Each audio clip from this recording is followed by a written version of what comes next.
Hey, and we're live. Is this live? I don't know if this is live. But anyways, welcome back. Part 2 of the Feathers Elite Pigeon Auction season starting off here in January. This is a first for us. First North American. We picked him out. We picked out somebody that I feel has superior pigeons. He has a great work ethic. He's won on multiple courses. He's won one Loft races. He flies east. He flies north. He's not afraid to push the envelope. He's not afraid to buy top quality birds. He knows what he's looking for. And the one thing about this gentleman that I'm going to say, you can call him, you can ask him anything. He holds nothing back. He always gives credit where credit's due. If he gets a bird from you and it does well, he's the first guy to tell you. And he'll tell, he's not shy. I'm going to introduce you guys to our first North American ever. It's a privilege. Silvercreek Loft, Bill Weima. I'm going to switch the camera around here. Hopefully I switch it right. Wow, let's go around. There we go. Hey, Bill, how's it going? Good, Ryan. How are you doing? Hey, I'm doing okay. Good. Hello, everybody. It's a little cold here today, but Bill's allowed us to come over. I want to thank you, Bill, for doing an auction with us. I appreciate it. I mean, the birds that you have are outstanding. I mean, a little bit about how long have you had the birds? Got back into pigeons here in 2010. I bought this place. 2011 was the first year that we flew. We flew that year with pretty much pigeons that were bred by other people to help us get started. Right. Dan Horner and I flew together, and yeah, we had instant success that year. We ended up with the best young bird in Canada that year. We were on the cover of the yearbook. Just a great little hen that flew for us, and we've continued on every year trying to get better and challenge ourselves harder. And right, and you. You're the type of guy, you do different. You're quite a bit different than most guys in the local areas. You're not afraid to try different pigeons. No. A lot of guys think you have to have a family. I personally don't agree with that. I think there are great pigeons in every family, and you just have to find them, and different birds give you different things, different piece of the puzzle. Right.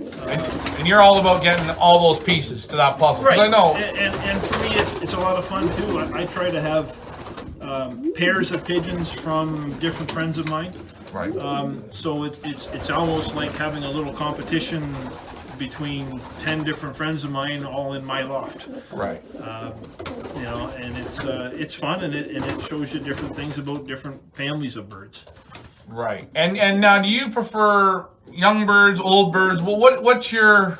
I prefer young birds. There's more competition in it. Old birds has a different flavor to it. There's more character to the birds, a little more distance. The competition numbers go way down in this country. I think it's the same anywhere in the world. The young bird racing is definitely the most interested series. Right. So yeah, it's I like them both, but probably more focus is on the young birds. Okay, and with your young birds, so I guess we should. I mean, let's talk maybe a little bit about breeding here. When you're breeding your birds, or what are you looking for? Because I know you buy birds. How do you pair them? What are you looking for? Will you pair your sprint birds with your long distance birds, or your imports? Not so much. I don't have a lot of sprint birds. Middle distance, some long distance. I buy a lot of birds from European friends of mine, guys that I've met, I visited with. I understand their philosophy on training, and they're similar to my own. Right. So I think their birds would fit my style. So when you're purchasing birds from any of the auction sites, right, or you're calling up a friend in Belgium, or you visit somebody, you want the style to suit yours. Correct. So if there's a guy, he doesn't train at all, he can have the greatest birds, you're sort of not as interested in. That's right. Okay. Yeah. You know, and they may be great birds, but I don't think the style is going to match what I do. Right. So I think there's something to that. I might be wrong, but that's just how I think and how I pick breeders. And you've had a lot of good success. I mean, you've flown on different courses here. You've flown the North course. You've done extremely well. You've flown the East course. Headwinds, you've done extremely well. Right. And these are all the same birds. Yeah, predominantly, yeah, same birds. Right. You know, there's, like I say, some people say that East course pigeons can't fly the North course. North course pigeons can't fly the East course. I haven't found that to be true. We've flown the same pigeons on both courses with good success. Okay.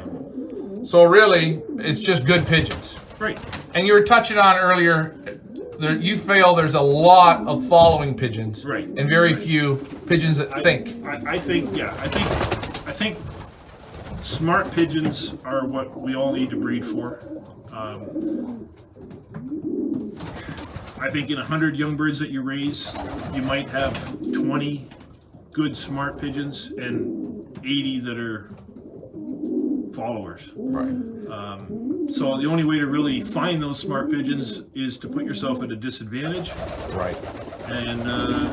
And push them and see what's there. Because you've flown, not only have you flown in the sweet spot of racing where you were in the center of your combine, Right. but now you're flying, you're the farthest to the west. The closest people to you are what? Got to be about 40 miles, 30 miles? At least 40. 40 miles. 40, 45 miles So you're in east the of me. east of you. So you're in the wrong spot almost every race. Even when you're getting the tailwind or a shoulder wind blowing them, you're still not in the right spot. Well, you're in.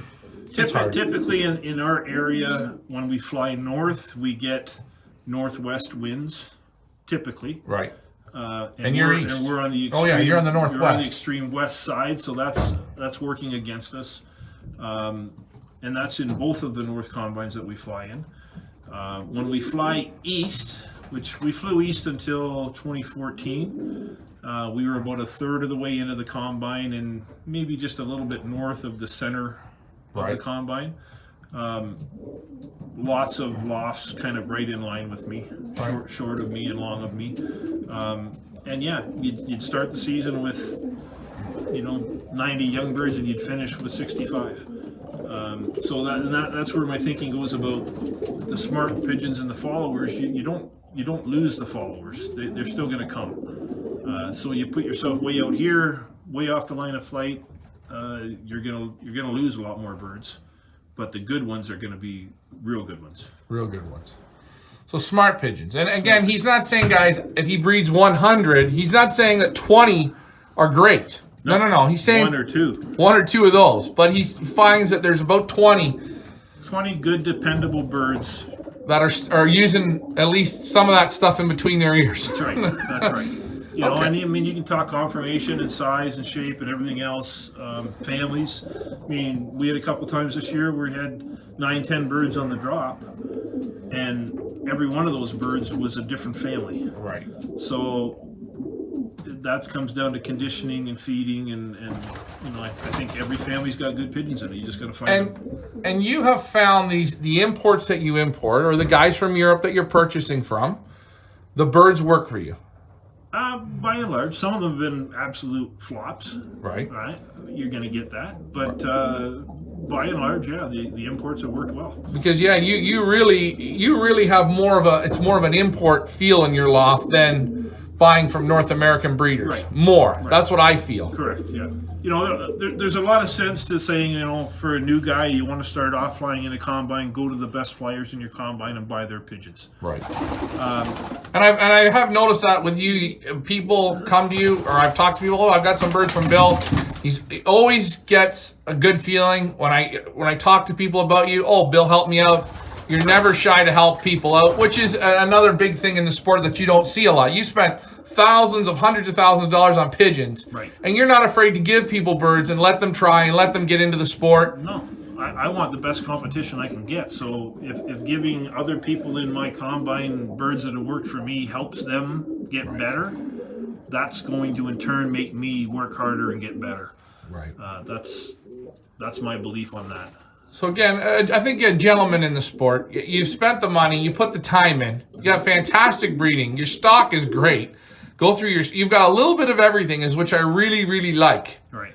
I mean, look at there today. We were looking at the Leo Hermans. You were so proud you got them, and we were talking about them. Yeah. First pair I've ever had.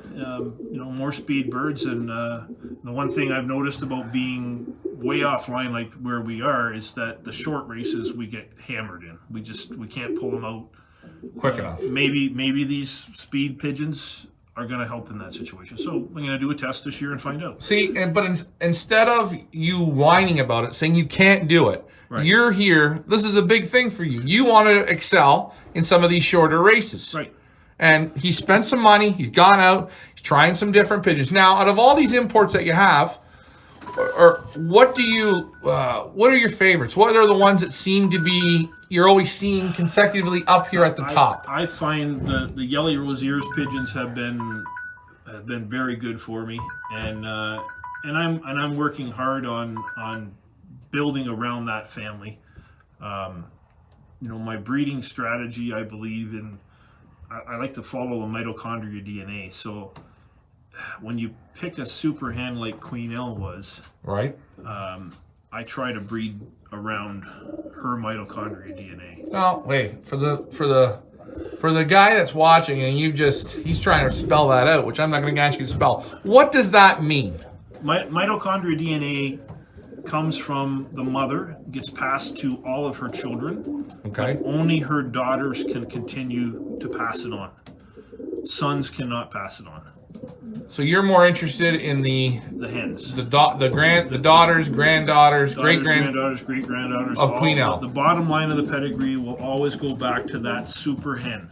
It doesn't matter what line the cock comes from. Right. So typically, the simple way of mitochondria DNA to explain it is like you could take 10 different jet airplanes, jet fighters. Right.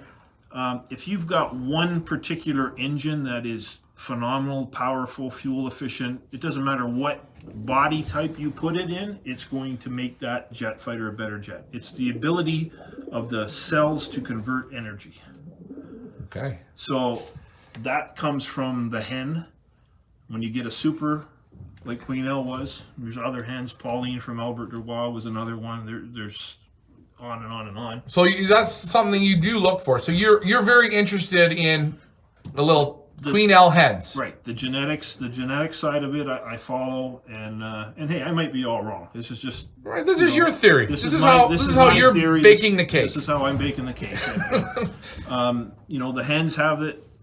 The cocks, you find the best breeding cocks, best racing cocks you can get from any line. Doesn't matter if they fit my type that I like. I'll cross them into the Queen L line hens. Keep the daughters to continue the line and fly the cocks hard. Now, before we cut to a break here, that's an interesting thing. Types. Right. Are you only looking at pedigrees? No. So let's just hypothetically say you find a daughter, granddaughter, great-granddaughter Queen L. Yep. And you put her in your hands. What are you looking for? What is your type? What's Silvercreek Bill Weima's type? I like a medium to small hen. Mm-hmm. Medium to long in length. Right. You like them a little longer? I like them a little longer. I like tight vents. The keeled vent, I want it to be short distance. Tight to the vents? Tight to the vents, yeah. And the vents tucked up? Like one finger. I mean, to me, that's ideal. Right. Not that easy to find. A lot of birds are a little looser than that in the back end. I absolutely hate a tail that pops up. I can't stand Even if it stays tight, you don't like it? I don't like it. Okay. I don't like it. All right. I want a tail to be tight and spooned and down. Wings are an interesting theory. Flying north and east courses, there is some truth to the wing structure being different. When a pigeon's flying a headwind, I think it needs more loose. You need longer, narrower flights at the end. You and need how's a lot of ventilation between them. You want a short forearm. Just simple mechanics of operation, right? It's hard. On the headwinds, on the upstroke, the pigeon needs to have the least amount of resistance. Right. I remember years and years ago, before I moved here, I brought a couple of hens up from a guy in Boston, And this guy won everything at the 500 and 600 mile races. And, Okay. and the pedigree was full of pigeons that had 500 and 600 mile race winners and breeders of race winners. Very different wind, very closed wing, very fat flights. Right. The pigeons could not fly past 200 miles on the East Course. Right. Right. So there's an example of horses for courses to some degree. Right. Over in this neck of the woods, yeah, flying east, you're flying headwinds almost always. Very rarely you get anything different than a headwind. Flying north, the winds seem to twist and turn, and they could change 3-4 different directions in the course of the race coming down. Right. And the other question is feather quality. I notice your birds have very good feather quality, very soft feathers. Right. And eye sign. Do you believe in the eye?